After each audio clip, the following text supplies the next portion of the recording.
Hey, I'm Scott. And I'm Chris. And this is Doxalogic, where we help you think with your Bible.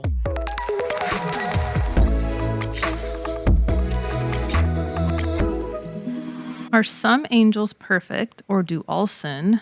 In a reference to 2 Peter 2:4.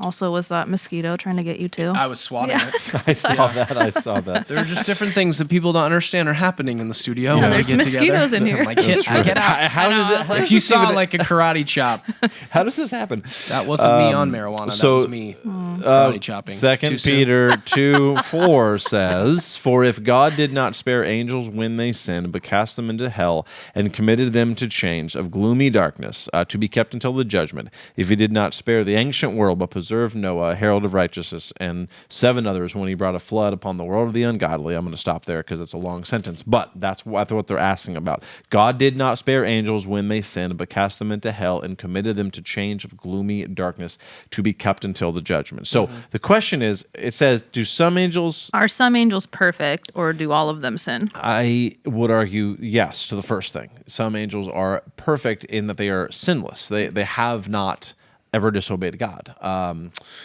Is it not Revelation 12 that describes a third of the angels being cast down from heaven in rebellion? But there's also Isaiah. I'm sorry, I'm blanking.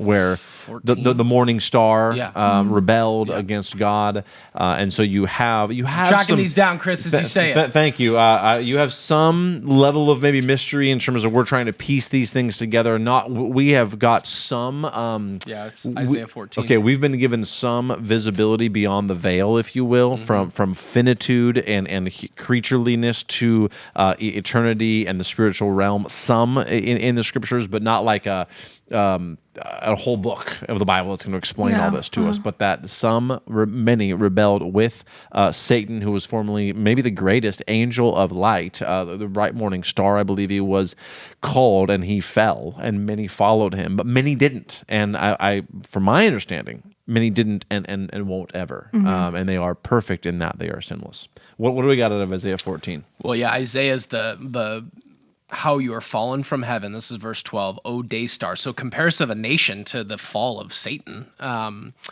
And how you are cut down to the ground, you who laid the nations low. You said in your heart, I will ascend to heaven above the stars of God. I will set my throne on high. I will sit on the mount of assembly in the far reaches of the north. I will ascend above the heights of the clouds. I will make myself like the Most High. Right? But then it goes on, but you're brought down to Sheol, to the far reaches of the pit, etc. And so that's an expression by comparison of what, it's an allusion to the fall of Satan, right? And another thing just to be careful about is if they're God's angels, they're not sinning. So just because it says the word angels in 2 Peter 2:4, it's clear what kind of angels these are. Angels, aka demons. A similar wording is used in Matthew 25 when he talks about, then he will say to those on his left, depart from me, you cursed, into the eternal fire prepared for the devil and his angels. So sometimes that can get a little tricky because you expect that to say for the devil and his demons, right? Yeah. But it says for the devil and his angels. And so sometimes, like in 2 Peter, sometimes like in Matthew 25, it uses the word angel, but it's speaking of the kind of angel that with Satan rebelled against the Lord and said, I will ascend to the Most High. I will rebel against God's authority and essentially establish my own, right? And so those angels that participated in that will be held in, under judgment until their final judgment and the casting into hell with Satan and his angels. Right. Revelation 13. I think I said 12. Revelation 13. No, it is 12. I'm sorry. Revelation 12, 9 and 10 about the great dragon was thrown down, that ancient serpent who was called the devil and Satan, the deceiver of the whole world. He was thrown down to the earth, and there's a lot of context around Revelation 12, and his angels were thrown down with him. And so it doesn't use the term a third of the angels, but here his angels were thrown down with him. So those are demons ultimately now is how we would rightly refer to them, fallen angels. And yet, yes, there are angels who are in a perfect sinless state.